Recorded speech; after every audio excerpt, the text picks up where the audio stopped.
Welcome back, Careblazer. In today's video, I want to talk about a question or an issue that I've been getting a lot of questions on lately, and that is, what do you do when other people might not really believe you or believe your loved one has problems? So for example, if you talk to family members, friends, neighbors, and you are sharing your struggles with them, the challenges you're going through, you're talking about the decline your loved one is having, and then that person ends up spending some time with your loved one, and then they end up making the comment like, oh, they don't seem that bad at all. What do you do in those situations? Because it can bring up a lot of defensiveness on your behalf. It can bring up a lot of frustration on your behalf. And I want to share with you a specific question I got from a Careblazer during one of my live Q&As. And I think a lot of you are going to resonate with her question. I think a lot of you may have had experiences like this already, or you might find yourself in the future experiencing a situation like this. So here's what she asked.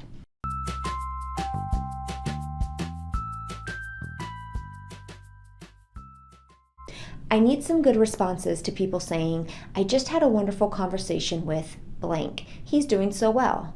This makes me feel defensive, and I want to say, and I have on occasion, try living with him. Does that sound familiar? If it does, you definitely do not want to miss today's video.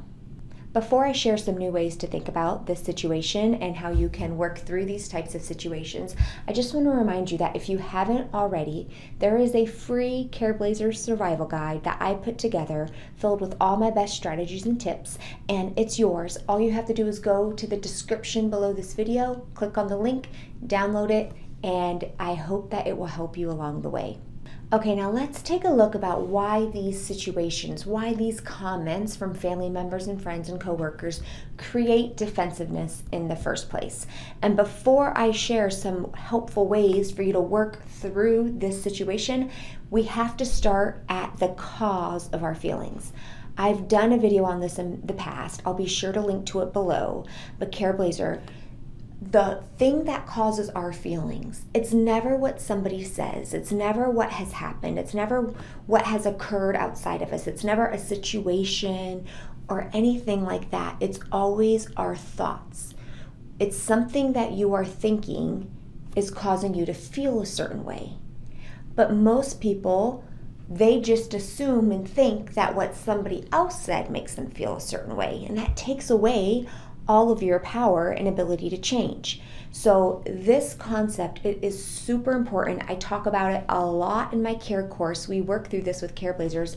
There is a video you can watch below this, but if you can grasp this concept that your thinking creates your feelings, nobody else causes your feelings, this can literally change your life, not only in dementia caregiving, but in all kinds of situations moving forward.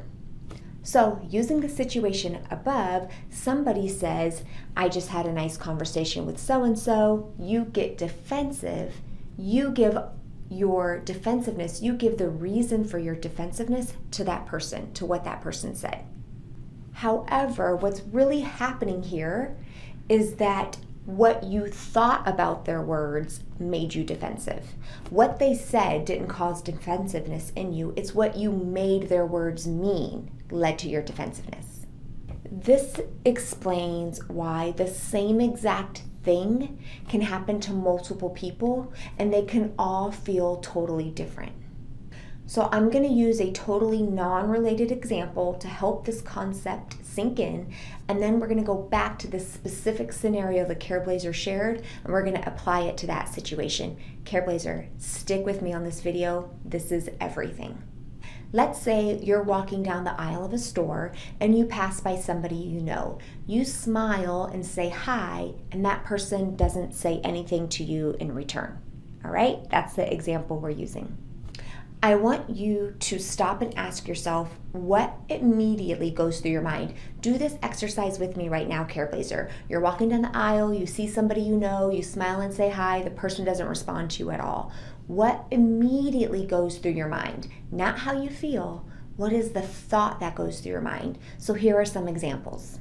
Someone might think, he's mad at me, he doesn't like me, What a jerk. They must have a lot on their mind. Phew, I'm in such a rush and didn't have time for a conversation right now anyway. He must not have heard me. Same situation, all kinds of different thoughts. Depending on the thought you had, you're going to feel differently. So for example, the person who thinks he's mad at me might be worried. The person who thinks he doesn't like me might feel sad. The person who thinks what a jerk might be angry. The person who thinks they must have a lot on their mind is concerned. The person who thinks, phew, I'm in such a rush and didn't have time to have a conversation right now anyway feels relieved. And the person who thinks he must not have heard me feels indifferent or okay. Most people pay no attention to their thoughts. In fact, it's kind of easy not to pay attention to our thoughts because they happen automatically. They're very quickly. In psychology, we call them automatic thoughts. What we feel, what we notice is what we feel, what we're left with, that feeling. So what we end up doing is we think, oh, this just happened and now I feel this way. So that caused me to feel this way. But in reality, there's this very quick automatic thought that's happening that's leading to your feeling. So let's go back to the exact scenario in the question I received from this Careblazer. The exact situation is somebody said, he's doing so well. Now we know from having gone through the previous example, those words didn't cause defensiveness. It's whatever the person made those words mean, whatever they thought about those words. So step number one, Careblazer, is to ask yourself, what am I making those words mean? If I had to venture a guess, I would think that this Careblazer made those words mean something like, they don't believe me when I tell them he has issues, they think I'm lying, they think I'm exaggerating, they have some nerve to tell me he's doing well when they barely spend any time with him. Basically, that Careblazer is making those words, he seems to be doing so well, she's making them mean something about her. And because of what she's making it mean, of course it's going to lead to some defensiveness. If you had any of those thoughts I just mentioned, you might feel a little defensive and you might find yourself responding abruptly, why don't you try living with them? And the hard part about this, Careblazer, is that in dementia care, this is when we need more people to come together than ever. We need families to come together, friends come together. We need people supporting one another more than ever. But when we don't question the thoughts going through our mind, what ends up happening is a response like this, which then gets the other person maybe to be like, oh, what's going on here? Like there's a little bit of tension, it's driving a wedge between them. And before you know it, maybe that person stops coming around as much. Maybe you guys don't talk as much. It's a huge missed opportunity. So let's step back. What actually happened here? Words were said. Somebody said, he's doing so well, or I just had a nice conversation with him, right? That's it. The problem comes in when you make those words mean all kinds of other things. If you know what's actually going on with your loved one because you are in the thick of it and you're providing all the care and you know your loved one is struggling, then you can just stand confident in the truth that you know your loved one does struggle a lot. And that's okay. You don't have the need to defend yourself when you know the truth and you can be confident in the truth. You also know that this disease is super difficult, right? There are times, I am willing to bet, that your loved one who seems to always give you a hard time can be a totally different person with somebody else. It's as if when other people come around, they're on their best behavior. This can be so frustrating for you, the Careblazer, but you've seen this with your own eyes, I'm sure, right? So the chances that this Careblazer's loved one actually did seem well for a brief moment in time, or actually did seem to have a great conversation, there could be some truth in that. That person maybe really did have a nice conversation with that person with dementia. And it doesn't have to mean that the Careblazer's lying or exaggerating or that there aren't struggles that the Careblazer is witnessing. It doesn't have to mean any of that at all. So in this case, I offered the Careblazer some responses that sound a little bit like this. I'm glad you had a nice conversation. Yeah, he has some really good moments. I'm glad you caught one. He really enjoys visitors and perks up for those conversations. I know, I'm so happy. It's nice to see that change in him sometimes. None of those responses mean that he's not challenging at times. None of those responses mean that your loved one isn't a handful. And none of those responses mean anything about you. It just means that some people had a nice conversation with your loved one for a moment in time, and you can just respond and say, that's great. We cannot change the entire world. We cannot change what other people think. We can't convince them of something that they don't believe. So when you start to realize you have the power, you are in control of how you want to think about other people's words, you are the one who has all the power in the situation.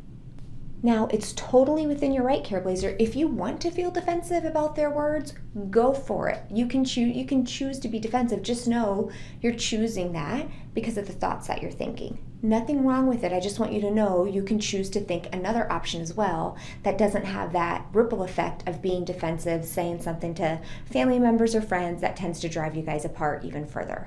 So you have to ask yourself, how do you want to feel about this situation?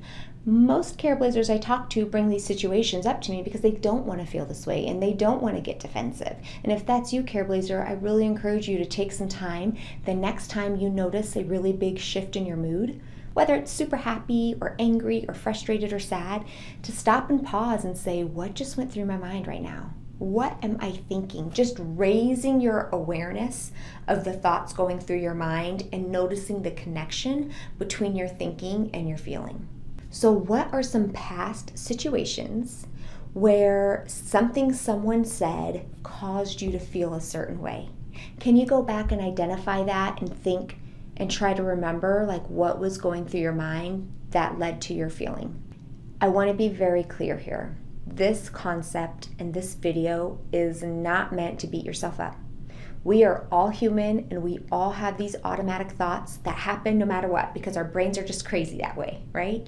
What this video is intended to do is just to let you gain some awareness of how our brain works, about how feelings work, and to give you some power in taking back some control over how you feel.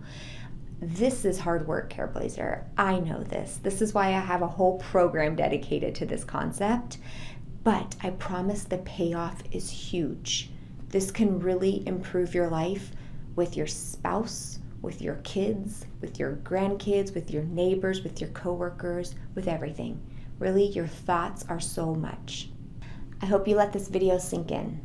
I'm going to be back next week with an entirely new video.